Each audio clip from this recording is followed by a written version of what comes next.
Welcome back to Following Noah on a Stormlight podcast.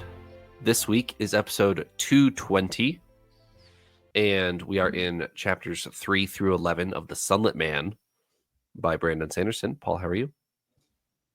Wonderful. Excited for another week. We got a tiny glimpse into this book last week. Excited to actually take more of a full bite, full bite out of the story, and definitely some things that I need to talk about with you guys to make sense of. There are some conspicuous clues dropped on page for us to discuss this episode. Eliot, how are you?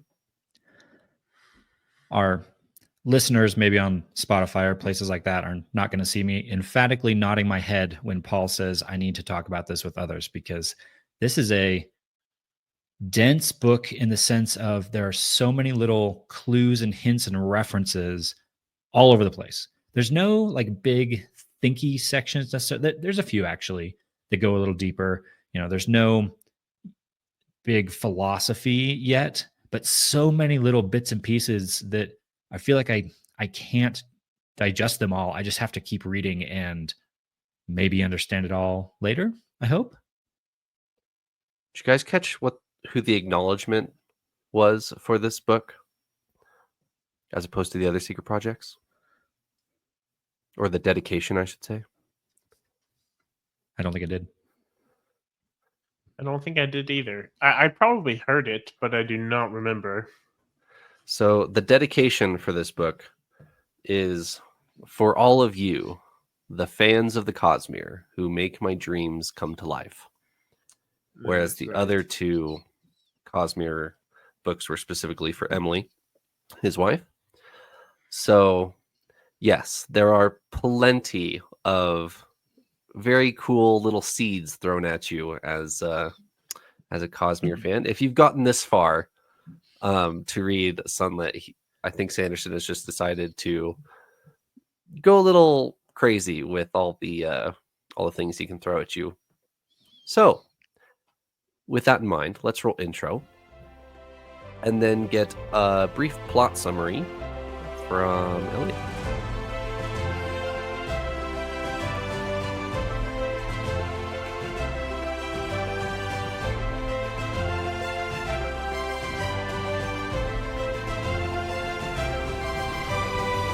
All right, Eliot, we'll talk about the planet a little bit more once you're done with the summary, but go ahead and summarize just the plot and the setting and the characters. Go for it.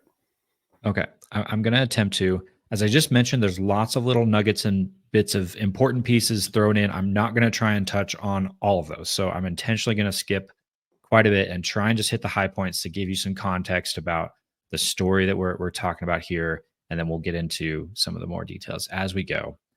With that said, we jump in. Nomad is thrown into an arena, and he watches these people that he's encountered, the same ones who were just recently executing people to the blazing sun.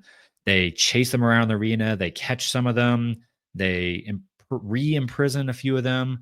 They take one of them to become an ember person and stab the ember into their chest. Another one gets like consumed by the leader guy who just puts his hands on him and just sucks all the life out of him. Some crazy stuff going on. Nomad doesn't seem all that phased, to be honest. He just kind of is rolling with it, and honestly seems more worried about the Night Brigade than he does all of these more dangerous people around him.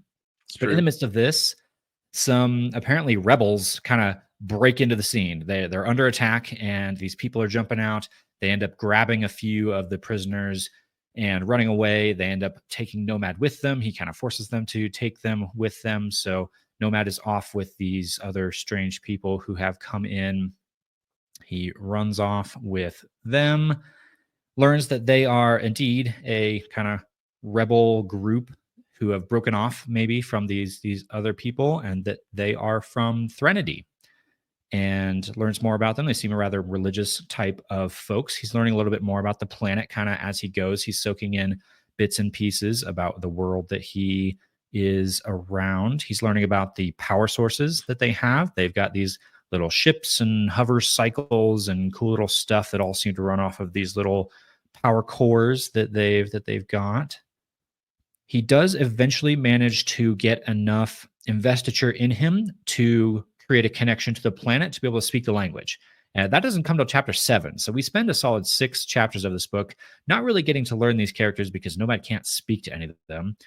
Finally does get that connection, is able to talk with them a little bit. We meet the 3 old women who are the leader of this rebel group, I guess. Their city is called Beacon.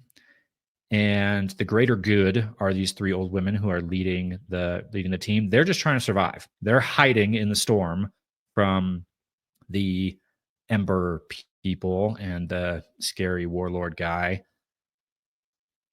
Nomad is continuously kind of reminiscing about the past. He's trying to stay cynical through a lot of this. He's like, stop trying to care about these people. I just need to get off this planet. But he can't stop thinking back to kind of who he used to be. There's little bits and pieces about that. And then he full on has to confront that when none other than Hoyd appears on the city. And we get a whole chapter of Nomad and Hoyd having an awesome discussion. And that's kind of about as far as we go with this. Yeah, lots more to learn about the planet. I'm going to go in depth on that in a few minutes. I think that covers the high points of the plot. Sounds good. Yeah, I think you covered it pretty well. Should we just talk about the world first and then circle back to some of the character stuff? Because there's some interesting tidbits about the planet we're on here. I do want to force you guys to endure a potentially lengthy explanation about this because there's a ton going on. 1, I want to talk you guys through it, but 2, I need to process it with someone. So I did spend probably way more time than I should have drawing up some material for this. If y'all, that's why we're here. I was going to say this is what I've been waiting for. I've been waiting for this moment. I had a good feeling it would come. Eliot always seems to deliver with these, so love it. I almost didn't because the book honestly does a really good job of spelling it out. The book honestly walks you through it in a really cool way. I'm really enjoying watching Nomad kind of learn about it.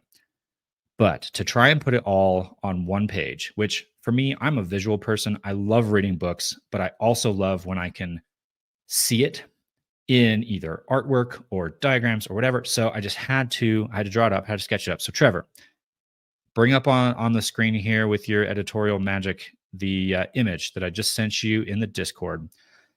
If you are listening to us on Spotify, you're not watching our YouTube video, I apologize. Now, the next few minutes are not going to make a lot of sense to you. Go back and read the book for the good descriptions, or hop on our YouTube or in our Discord. I'll post this in our Discord as well, so you can follow along with this diagram as I try to talk you guys through this. There's a lot going on here. It's one of my more complicated ones, but bear with me. I'm going to talk you through it. This is my overview of the planet. Canticle is apparently what this place is called. Canticle. I don't know why, but for some reason, my brain immediately goes to Canto Bight, the planet from Star Wars, which no similarities at all, other than the name starts with Cant. My brain went to Candle. Candle. Apparently, a canticle is a word. It's like a religious hymn. Is a canticle. Oh, interesting. My word just my brain simply said this means you can tickle. Like you have the ability to tickle. That's what I was thinking. I like that one the best. Canticle. Yeah. I like that one the best. Okay, Canticle. What are we dealing with here? So there's a lot of things going on here, and Nomad is trying to figure out them all. So here are 2 different views of the planet. So my circles here are intended to be, you look into the planet. On the left side, we've got the view down from the top. So the North Pole is like straight in the center there. That's my letter N in the middle. On the right, you're looking at the view kind of from the side of the planet. So the North Pole is at the top of that one. So on the right, you can see that this planet has rings. There's rings around it. That's an important part. They use the rings for light. They get quite a bit of reflected light off of them. And for navigation, you can kind of know where you're at in the planet because of the rings above you, which is important because the ground below you is constantly changing for reasons we're going to talk about here in a second. So you can't just work off of the landmarks around you because the landmarks change every rotation of the planet. So you got to look up to know where you're at. They talk quite a bit in a few different places about corridors. Corridors are your latitudes, essentially. So on the right side of my picture here, you see these horizontal lines. Those are like latitude lines on Earth or any planet. Those are what they're talking about as far as like lanes of travel. So the sun is, obviously blazing one half the planet, right? So these people spend their entire existence running away from the sun, traveling horizontally around this planet, never endingly, trying to run away from the sun so you don't get fried. So they're all kind of sitting at a certain latitude, running directly. I was getting my east and west all mixed up when I tried to do this because I think there's a. He specifically says it's backwards. Yes. So the sun rises from the west, and so you're Yes. running to the east. Yes, it's specifically backwards. And that bent my brain quite a bit. So my red arrows on this graph here are trying to show you the direction the planet is going, which I think is the opposite of Earth. But it became one of those things I stared at too many times, and now it doesn't make any sense. Looking at this, I think your red arrow is incorrect on the first side because you've put dawn behind the sun according to your red arrow. Yeah, so that confuses you a little bit. I think I'm right. I had the same thought as you. Remember that the planet is what's spinning, not the sun. So the stuff around is not moving. It's the planet that moves. You're right. So you, like standing on the planet, right, are going to ride that carousel around, and as you approach the sun, you're in dawn. Got it. So yes, in the top left, you're down where the planets are as you spin towards the sun, and so you see it rising on your horizon. So we're kind of in a corridors. They're traveling east to west, I think, is how this is going, because the sun is chasing them. No, see again, the sun is waiting for them. West east. Yeah. Yes. Yeah. Maybe. The sun is rising in the west, and you're running to the east, so you've west behind you. Yes. Absolutely. Yeah. Yes. Correct. You're going against the rotation of the planet. So the planet is going to rotate kind of east to west, but you have to travel west to east in these corridors. Yes. See, this is why I had to draw this out, because it breaks your brain to start kind of thinking about this. Okay, so that's the right side. Oh, also quick note, planet spins incredibly quickly. So we're told about galactic standard hours. And apparently in galactic standard hours, this planet has a 10-hour rotation. And Nomad talks about, that's roughly half of what I'm used to, which would, I think, assuming galactic standard hours matches Earth, would be a bit less than half of what we're used to on Earth. Yes. Galactic standard hours is supposed to be Earth. Okay. Now, as if that wasn't complicated enough, now let's go to the left side of what you're looking at here. So on the left side, we're looking down on the planet, and Nomad specifically kind of digests this in chapter 5? No, 8. In chapter 8, he talks about how he's kind of mentally viewing this planet as having 5 different phases.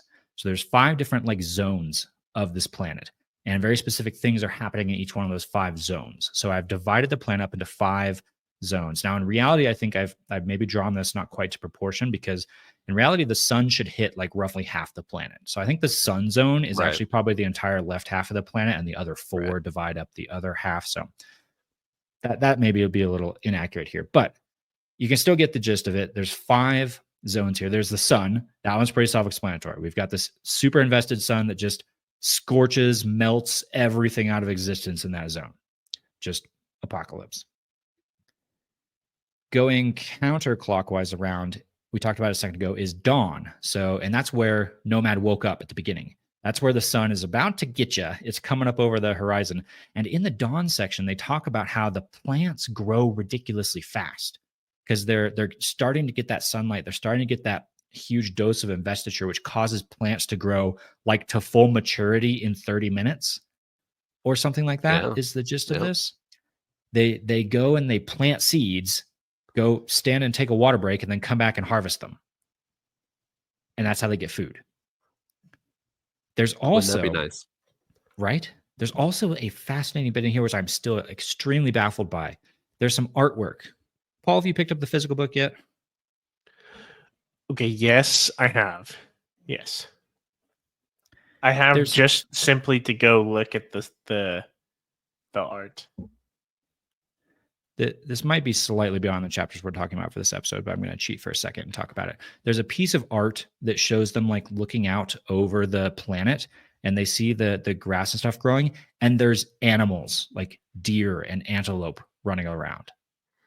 Yep. That breaks my brain a little bit. Like, are the animals being born and living to maturity in that whole time, or do they somehow survive the sun going through, or are they like shepherded Running. by the people? Do they like Yeah. drop them off in the grassland for 45 minutes and then come back and pick them up in a little bit? Anyway, all that's happening in dawn. I think all, if not most of that's happening in dawn. Then a little further back on the planet, you get to what he calls the reflected light zone. This one's darker, but this is where like you can see the stars and the light reflects off of the rings. This feels like the most like peaceful part of the planet. This part might be, you know, this might be where you want to live. This is where you'd want to hang out if you could. It's a little quieter. That's where the Cinder King hangs out. That's where everybody like actually hovers, except for our rebel group. Yep. That's, you don't have the sun like bearing over you right over the horizon. You're not in the storm, which we're going to talk about in a second. You're in the nice, happy, reflected light zone. Keep going a little further back and you get the dark cloud zone. So this is not full on storm, but this is like it's constantly cloud overcome with clouds. Keep going further and you get to what would be like just after sunset. So the sun has just set. If you're there, there's a giant storm permanently going on here. And this is where it's like raining down tons of water all the time. So in the sun zone, it melts the entire surface of the planet, turning all of it into like lava and just raw magma on the surface. But then it rotates into the storm zone and now gets all this water dumped onto it. So you get this, you know, this nice quench of rain on the lava and the magma, which is forming all these crazy geological shapes and mountains and reforming the entire surface of the planet every single rotation. And this is what these people are going through like on a daily basis. That's one day on the planet of Canticle.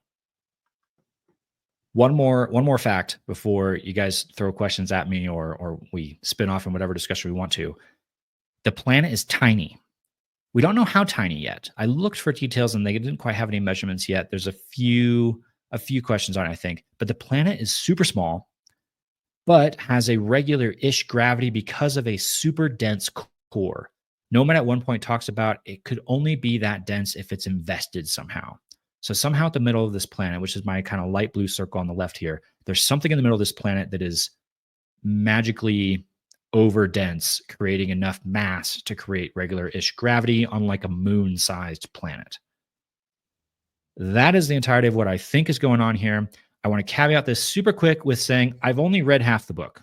So there could be stuff coming in the second half, which is going to invalidate stuff that I've put on this diagram. But this is my best guess at what we're dealing with the planet Canticle. Paul, I've got a question for you. Okay.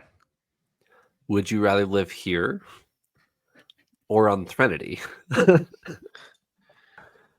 Okay, so I think because of how much you'd have to move here, I think I'd choose Threnody. Which is kind of crazy to say, but yeah, I think I'd choose Threnody. I'm like, at least I could find my little, you know, you might have to worry about your home being invaded by the shadows or whatever, but you can at least have a home, I feel like. Here you're just constantly a nomad. So so I think I'd choose Threnody. Side note, by the way, I feel like this is a good time to interject. And it reminded me because you mentioned Canticle. That word means like a hymn, almost like a choral hymn or something. I'm paraphrasing what you said. I learned just from a Google the other day that the word Threnody in the Merriam-Webster dictionary means that a song of lamentation for the deceased, for the dead, which I thought was rather fitting. Given I didn't even know that. Yeah, given the state of things on Threnody, I feel like that's pretty fitting, and also just a really neat little tidbit. I feel like that's maybe why it was chosen, or I have no idea, but I feel like that's not a coincidence. That's really I think that's really neat. So, and also 2 like song references with our location titles. So, Yeah. awfully interesting. Okay. I had another question, but I don't remember what it was. Oh, just one cryptic comment for you.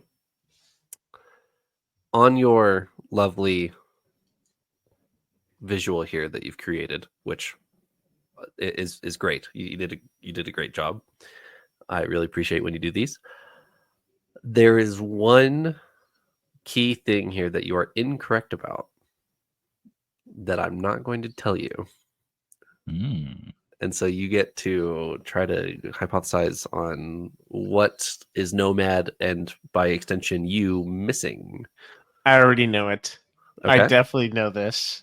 Without a shadow of a doubt in my mind, this is Brandon Sanderson's chance to have a non-spherical planet. Calling it. Okay. Calling it. I don't know what shape it is. No idea. But somehow, maybe it's a cone. I don't know. It's somehow it's not spherical. That's my prediction. That's all. I do want to say, Trevor, you mentioned the dedication at the book, the beginning of the book. There was actually something in the acknowledgments that caught my eye. I always read those just because it feels wrong to skip over printed words in the book. Normally, it's just him thanking all his readers and his wife and his editor.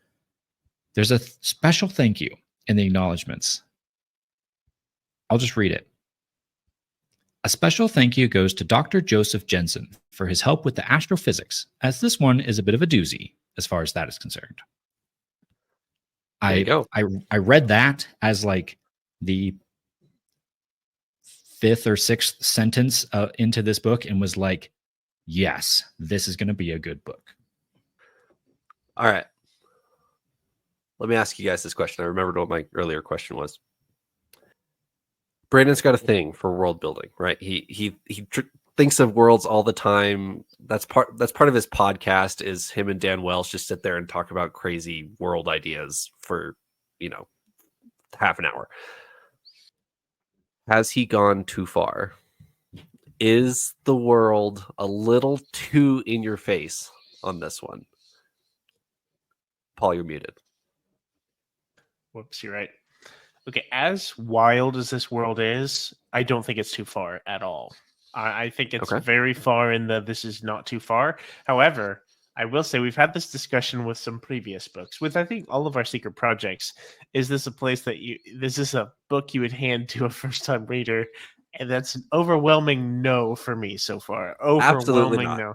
Yeah, no. I'm like, this I feel like it's probably been very intentional that this is the last book that we're reading, of the published Cosmere stuff, because there's a lot of things that you just need to know about for this to make sense. Like it's not like it's like, oh yeah, there's a mention of an ether or a shard, but you don't need to know that for the story going on. And here I'm like, you kind of need to know a lot about investiture, like as a minimum.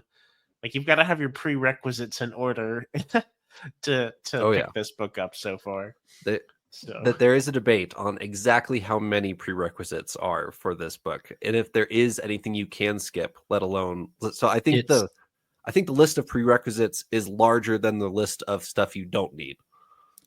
And we even got into this discussion a little bit already in our Discord. The list of prerequisites for this book might include books that aren't released yet. Yeah.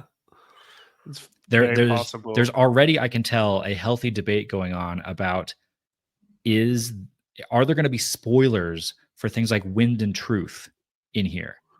At the end of the day, when we have more books than we do now, are we going to recommend things like you have to read all of Stormlight Archive Era 1 before you read this? Maybe. It's a good question, and one that's been brought up in other circles as well. Have we been spoiled on Wind and Truth? Because not only do we know Sigil lives through Wind and Truth, which you could argue is a spoiler right there. 2, we get a full Dawn Shard discussion in this episode. in chapter 10 of this book, and you're like, okay, hold the phone, hold on. We'll get there probably towards the end of this episode, but I think we missed the boarding platform of this conversation. I want to go understand exactly what happened, and maybe, and so the kind of frustrating part of this is that a Wind and Truth thing, or is that a Stormlight 10 thing? And we don't know. I will laugh very hard in 20 years when, after all of Stormlight Era 2 is written, the recommended reading order becomes you read all of Stormlight Era 1 and 2 and then Sunlit Man. And here we are reading it. We actually had a discussion about this on our Wind and Truth episodes with David and Tim. We were wondering if these events will be shown in Stormlight at all, or if this is just expected that this happened sometime off screen and he's never planning on writing it. This is him writing in like rules about Dawn Shards, and we're just never going to be able to see it. Honestly, that's been my guess. I feel like, especially in Stormlight 5, I don't expect Dawn Shards to be expanded on. Maybe a smidgen, but not like a focal point. This feels like the most like hints we've gotten at so far at Dawn Shards and things. So that was the number one thing that coming into this episode, I wanted to hear what y'all had to say and share my thoughts. I don't know if that's what we're talking about yet, but yeah. So the Dawn Shard thing's actually a little bit precarious because we've read for next week, but we can't talk about it because we get some very key information for next week. But we do get it mentioned this week, so how much we're going to talk about Dawn Shards this week, I don't know. I do have notes that I wrote from my live reaction on chapter 10, which we can come back to. So. Okay. We've talked about the world. Is there anything else world setting that we'd like to cover before we I think talk about our briefly let's mention the technology that we're seeing here. This seems like a very, very technologically advanced, potentially the furthest we've seen yet, I think. I'm almost envisioning it as the time frame, like the potential technology they could have is very far beyond anything we've seen, even in Yumi. Right. But they're kind of in a little bit of a state of disarray in their society and their civilization. So they don't have time to be inventing things. They're just trying to stay alive. But the technology they've got is pretty advanced.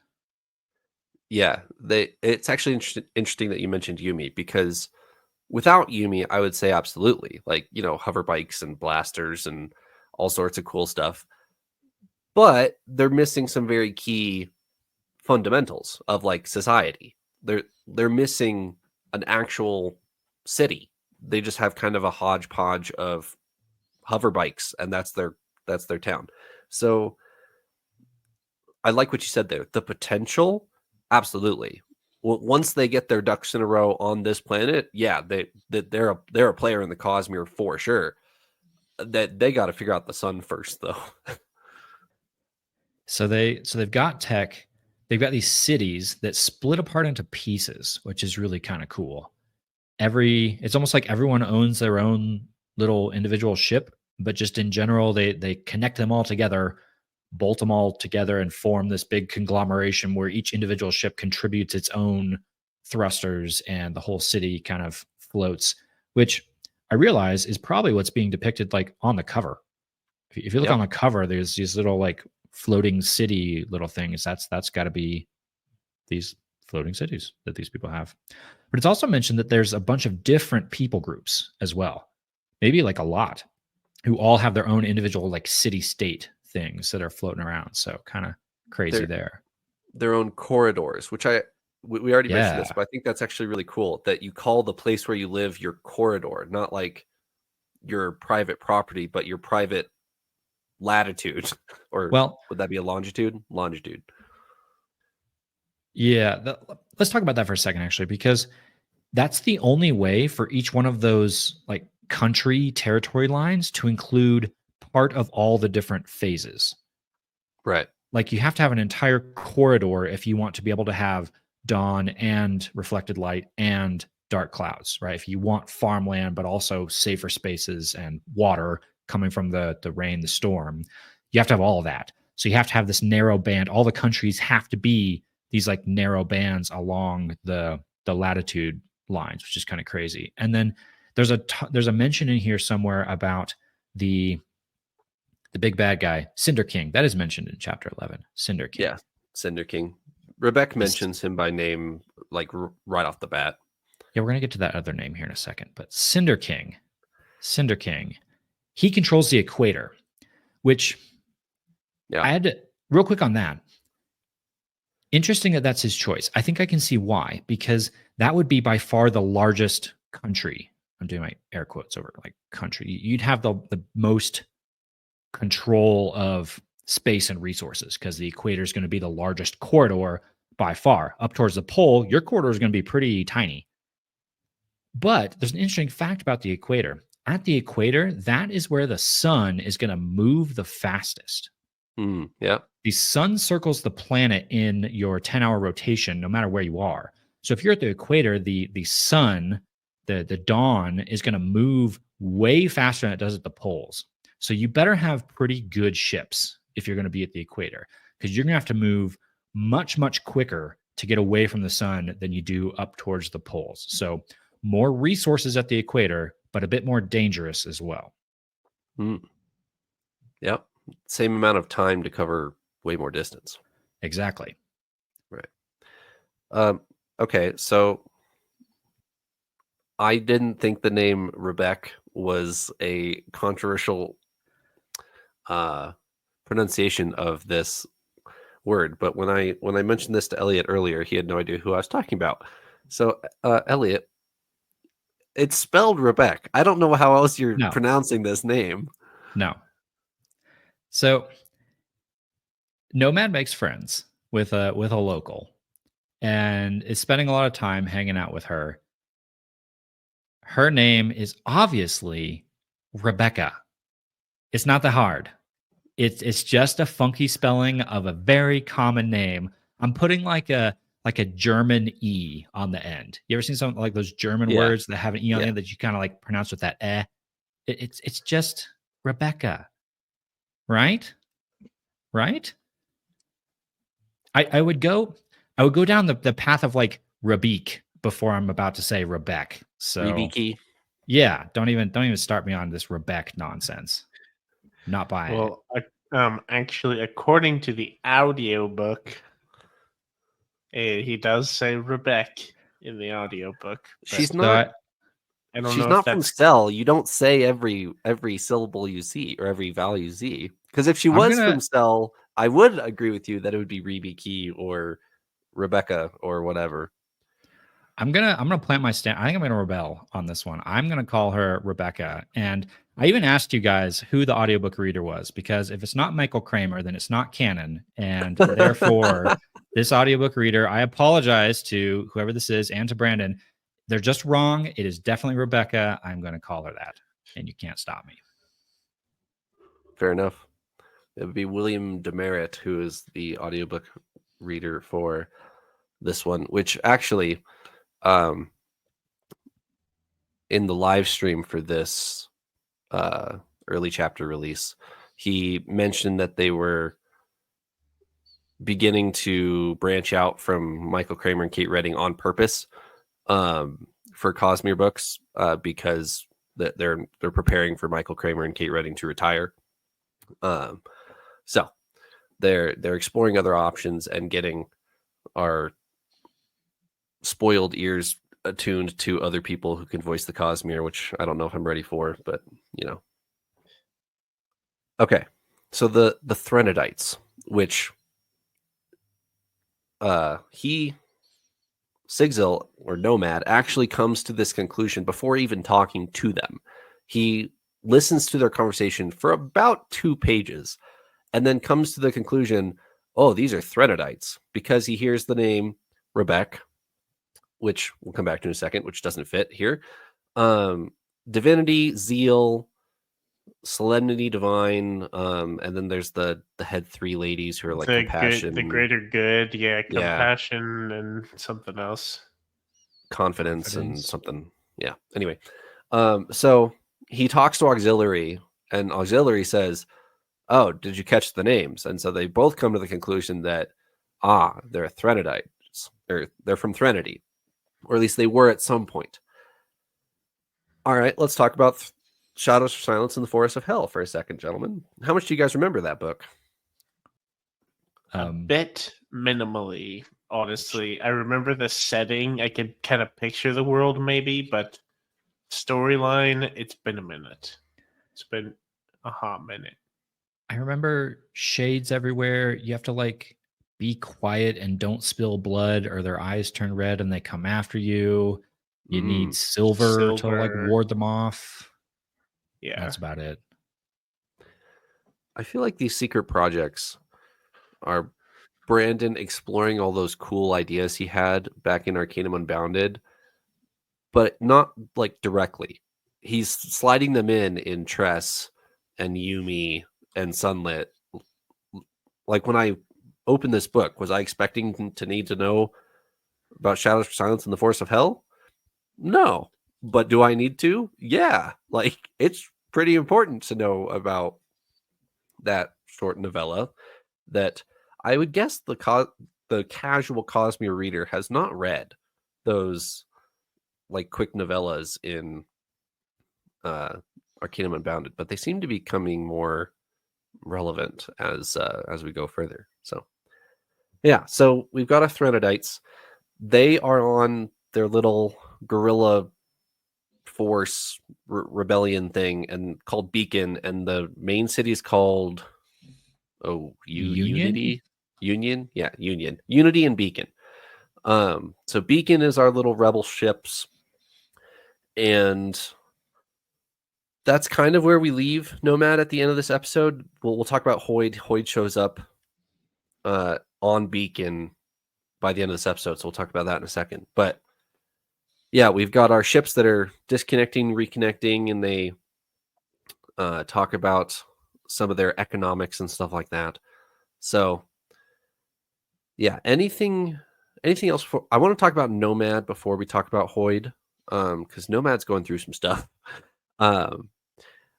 But anything else on Beacon before we talk about Nomad?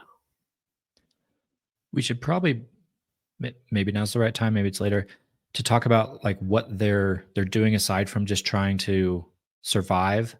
Part of that raid that I mentioned at the beginning, where they grab some people and say, or maybe it's just the one person they grab. It's Rebecca's sister, Elegy, who they save, and they also managed to nab this metal disc. And Nomad takes not metal. Is it wood? It's plastic. Is it? He specifically says it's plastic because it's not. It can't be metal because Scadrians have a thing for metal. So it's specifically plastic. Plastic disc. For some reason, this metal in my head. I think I must have read too fast. I think I read Scadrial and just automatically, it must be metal then. Plastic disc. Nomad takes one look at it and goes, "Oh yeah, Scadrians." And so apparently, we're on the hunt for some kind of Scadrian. The Threnodites are hoping it's a bunker that they can hide in. Well, the Threnodites are hoping it's like a city. They think it's the Sunlit Man like city, but Nomad doesn't think so. Nomad thinks it's a lab that the Scadrians are here set up, observing something. Which there's plenty here to observe, so maybe, Yeah, so we've got a Scadrian bunker that I guess is the end goal. But let's slow down and talk about Nomad for a second. When I first picked this book up, I was like, all right, cool. What we get a glimpse of Sigil in the future. What's he like? What's he up to? He is deliberately not anything like we see him on Roshar. And it's not that he's, grown a lot as a person, which he has, but he's deliberately put his past self behind him and trying not to be that, which I thought was interesting. Would you guys? I don't know. I've kind of have a big, don't want to say obsession, fandom for our Bridge 4 gentlemen. So anytime we get to learn about Bridge 4, I'm really excited. So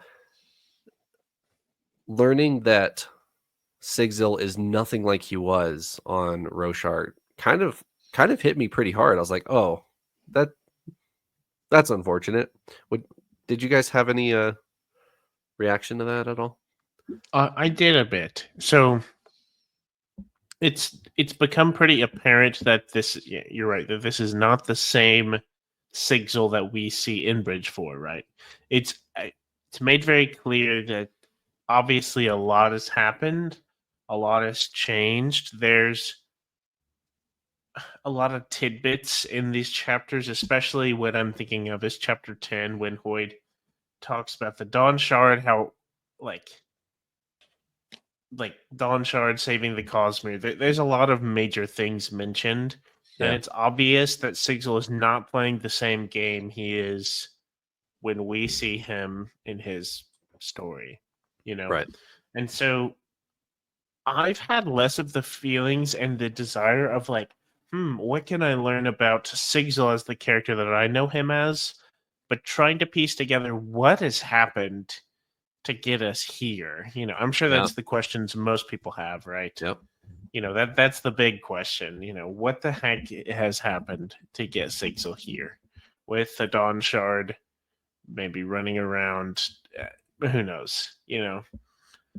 So that's what like most of my thoughts have been. There are a lot of nods, right? Like the way we found out that this is Sigzil is references his old master. Like there's still obviously things that he remembers keenly and well, but it feels like he has like a sour note for a lot of people.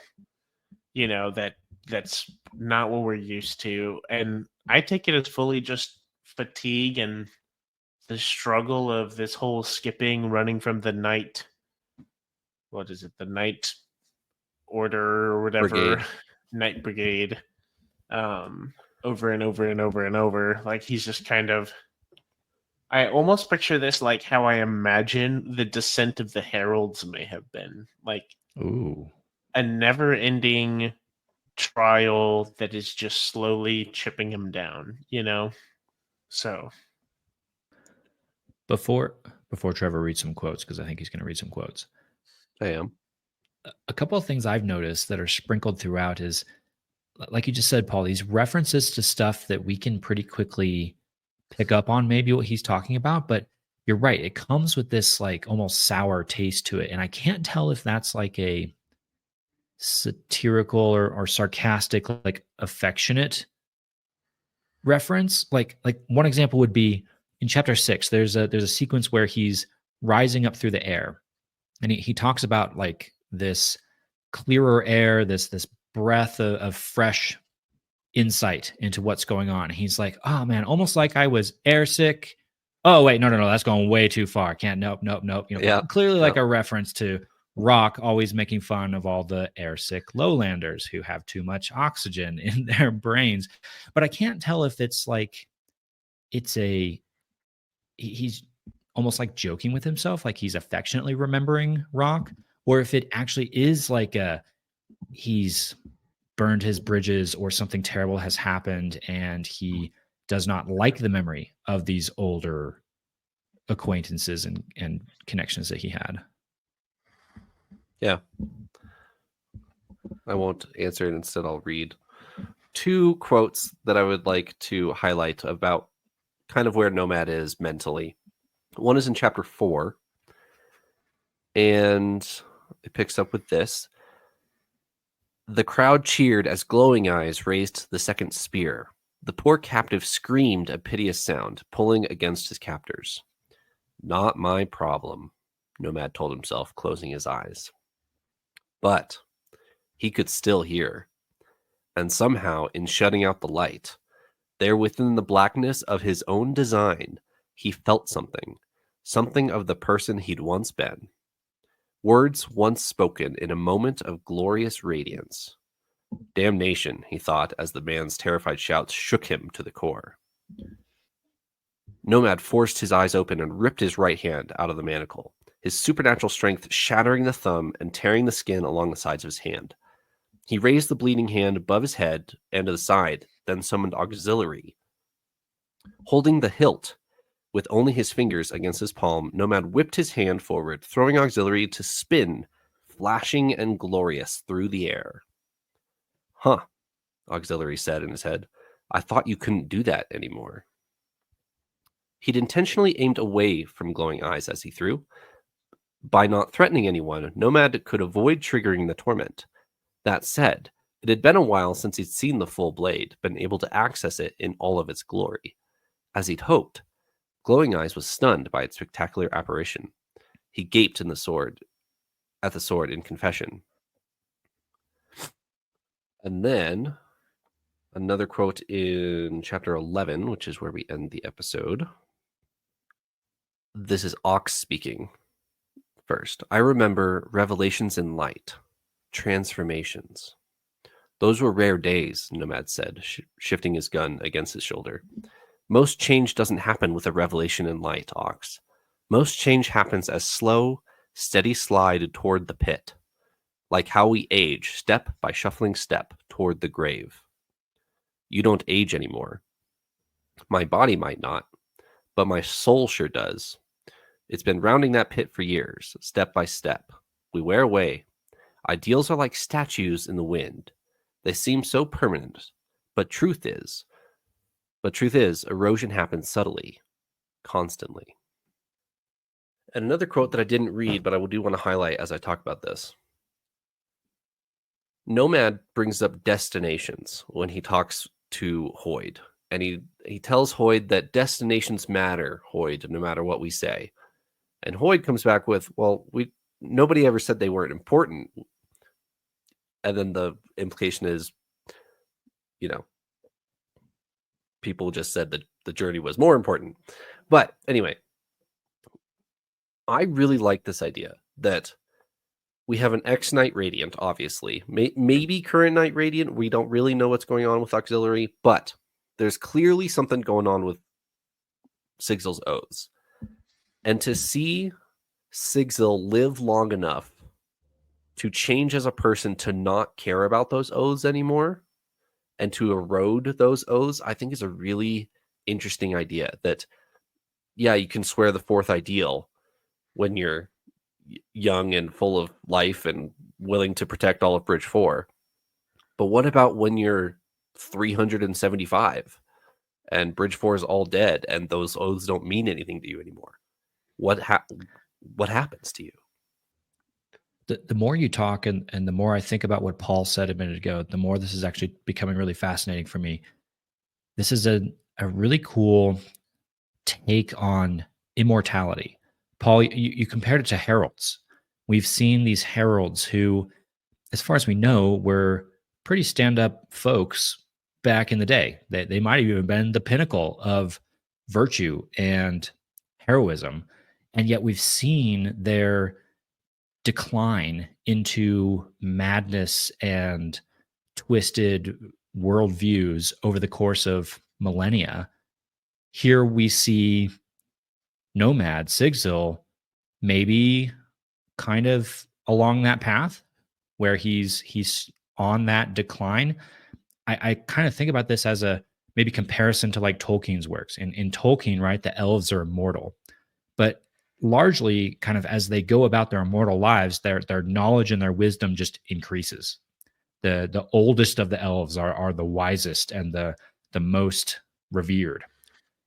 In the Cosmere, is it maybe kind of the opposite? It's maybe immortality does not age well. Maybe the commentary is that humans we decay and immortality maybe doesn't suit us, and you stay alive long enough and you'll become a madman and forget all the things you stood for. Is that the statement?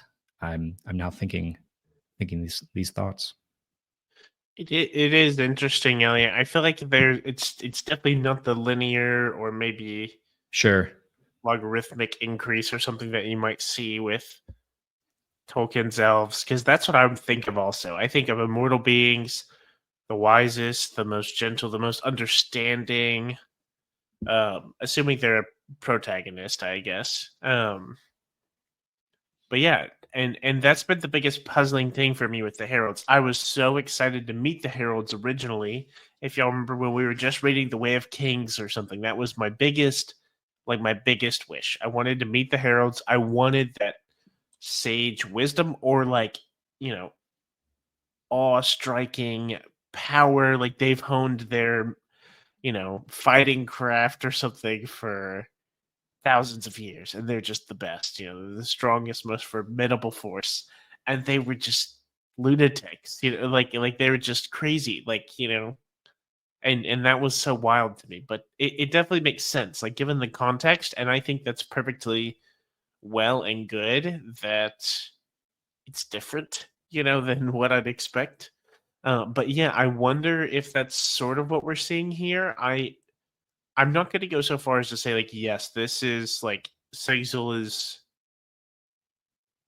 fully immortal and this is his slow descent into madness. I don't necessarily think that is the case. However, I do think it is like obviously we're seeing there's a lot of jadedness towards the what was the great big moments of honor and like the height of the character we know. There's less reverence for the oaths. There's less of reverence for the characters we may know. Like he talks about Hoyd in here too, I believe, and it's not necessarily like, well, I love that guy. Like he seems kind of miffed at him. Yeah, absolutely. And he talks about it with like betrayal and things like that. Like there's a lot of hard feelings in it, and it's rather interesting. We can push this into a conversation about Hoyd as well, because there's this very specific line that I really appreciated as a reader, because I've been asking the same thing for 4 Stormlight books now, or 3 Stormlight books now. I've been asking the same question of, okay, if Sigil knew Hoyd and Hoyd knew Sigil, we learned that in The Way of Kings. How have they never had a conversation? How have they never sat down and talked? Why did Hoyd not come and, find Sigil and maybe help him out, or, at least have a conversation with him? And Sigil asked the same question. And I'm like, yes, finally. Because yeah, Nomad's really upset at Hoyd for saying, don't pretend you care about me. You used me as a tool, which I get. That's fine, whatever. But don't now pretend that you care about me.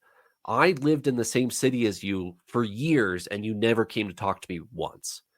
So the message that Hoyd, or that Sigil has received from Hoyd, either intentionally or unintentionally, we've kind of talked about immortal people can, lose track of time and hurt mortals with their actions and stuff. But Hoyd never goes and talks to Sigil, and that hurts Sigil. And so presumably they have this vague Dawnshard discussion about, I picked up the Dawnshard because you wanted me to. And Hoyd says, well, you probably saved the Cosmere doing that. And Sigil says, I absolutely did not. Don't pretend that you are the Cosmere, because I saved you, and that is not the same thing as saving the Cosmere. So with all of that, how do you guys feel about this random Dawnshard mention, and then all of the implications that this story has, probably based on that one event? So this has me questioning Hoyd's. I'm assuming that there's a lot we don't understand here. Our understanding of Hoyd thus far is he's kind of playing a different game. Like he's involved in all these stories, and he's in the quote right place that he's supposed to be, and that he is working to save the Cosmere. Like he has this grand plan or vision or way to save the Cosmere. It's involving a bunch of moving pieces, whatever. But hearing Sigzel's account, especially hearing this account from a character that we know and love, it makes me question if he is doing the right or a good thing, or what the situation is. Why did is there? You were talking about the conversation. Is it a conversation that Hoyd can't have with Nomad for some reason that just isn't told to us?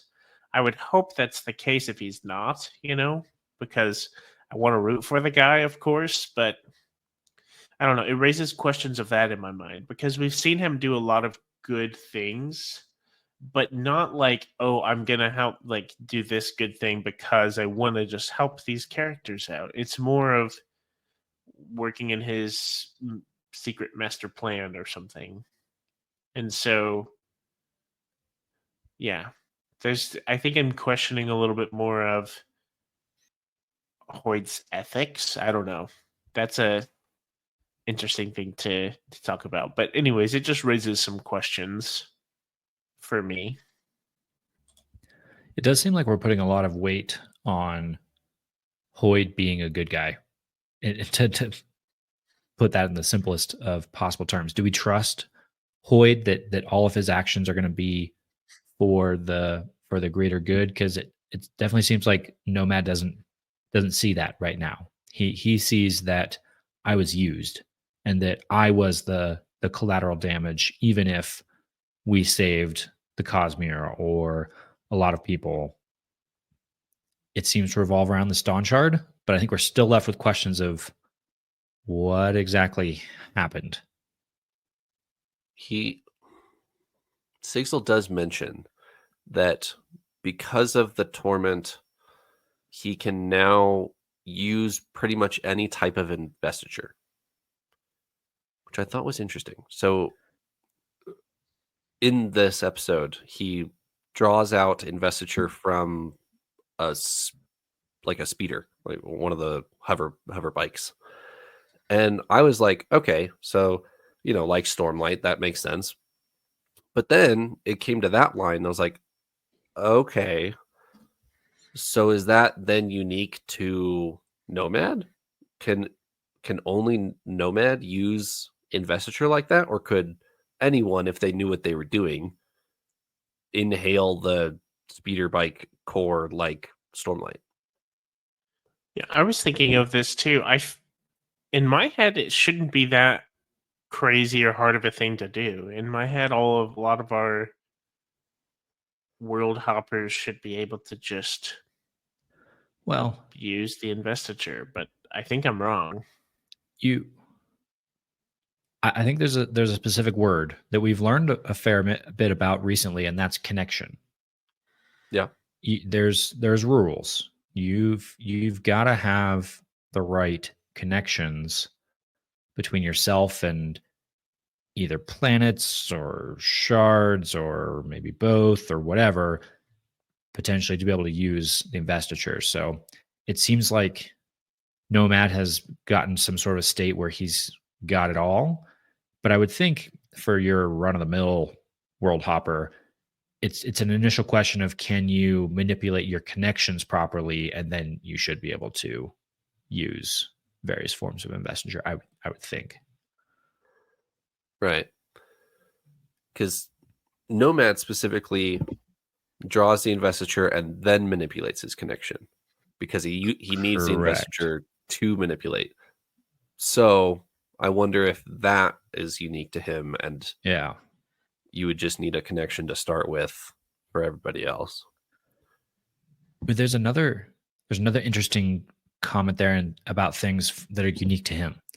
He brings this up a couple of times, this fact that seems unique to him, that he can metabolize investiture. And I had to think about that for a while and actually hear him bring it up a couple of times to realize exactly what he was talking about. Because when he said it the first time, I was like, metabolize investiture. Oh, okay, like lift. And then I kept reading a little later and was like, oh, hold on a second. No. I think it might actually be the opposite of lift. Lift eats food and can turn that into investiture. Correct. Nomad eats investiture and turns it into food. Correct. He can sustain his body like metabolically. No, maybe there's a word there. He can sustain his body on investiture alone. So as long as he's got his investiture, he doesn't need to eat or breathe. Apparently that comes up a couple times. Yep. Once again, this is why I don't think I could ever hand this to a first-time reader. There's a lot of stuff that they'd be like, he can... What? The light makes him... gives him air and food. Like, it's a bit far-fetched if you don't know the rules. And that actually made me want to ask you guys that question. Zooming out just a second from this book, how do you guys feel about needing to know all that? Like, this is a very term intense book. Do you think that's a good thing or a bad thing? I think it's an awesome thing, as long as it remains a standalone book in some senses. Sure. If Sunlit Man can remain at least slightly optional of a read, or in the case of maybe someone doesn't care too much about the nuances of the science behind the Cosmere, but just kind of wants to read the stories, if they can flip through Sunlit Man and not worry too much about reading the details, and they're not going to miss out on something like foundational fact about the Cosmere, then good.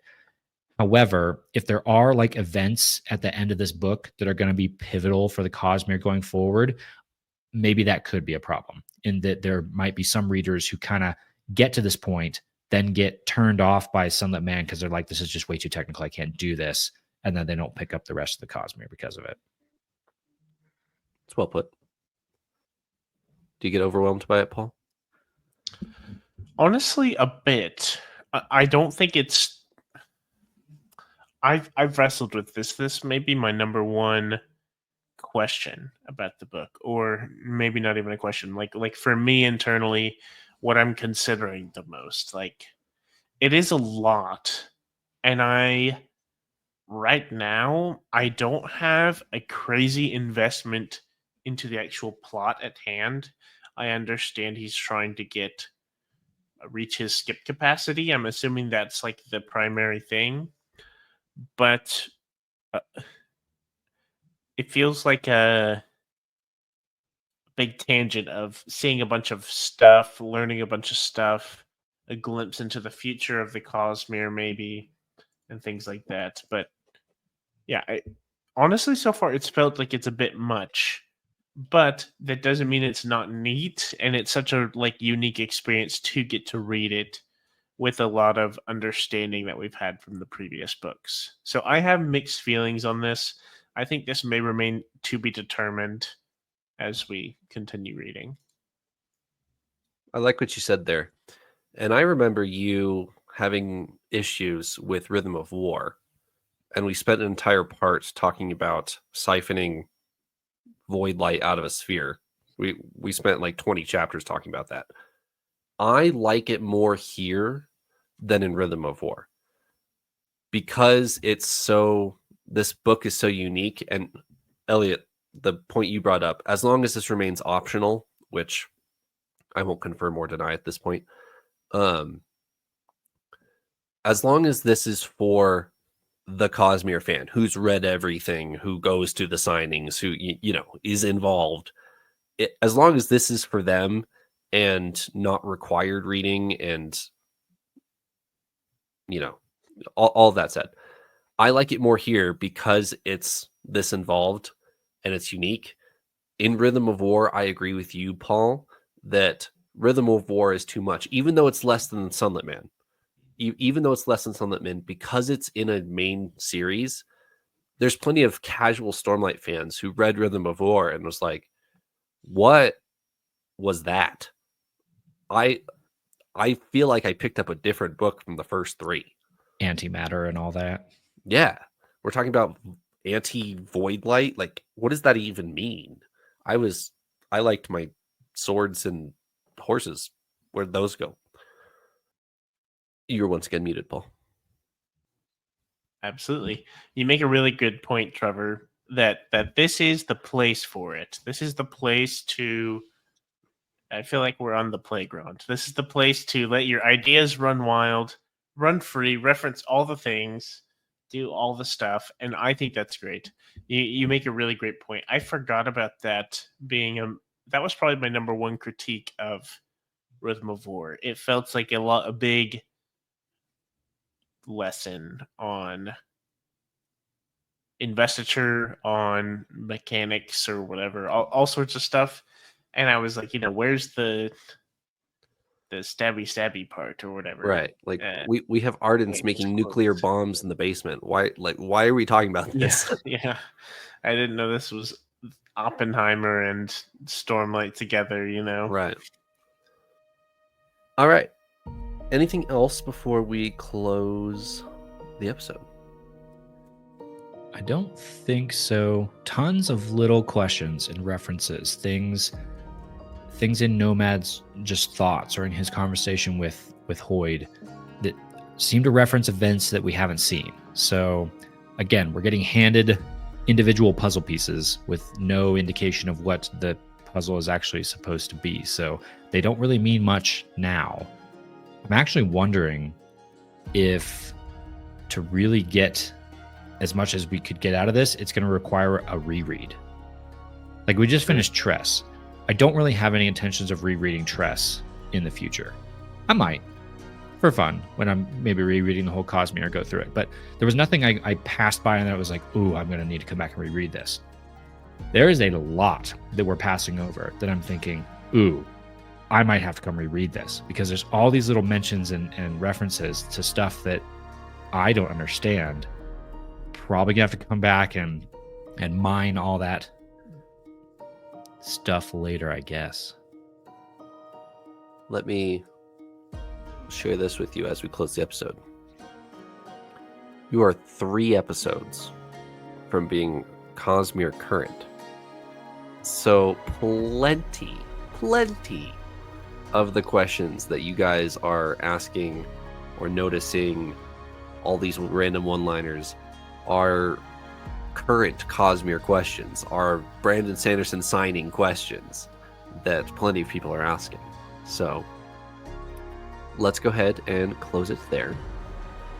We will reconvene next week with 12 through 25 of Sunlit Man. Thanks for joining me, Paul and Eliot. On we go. Up we go.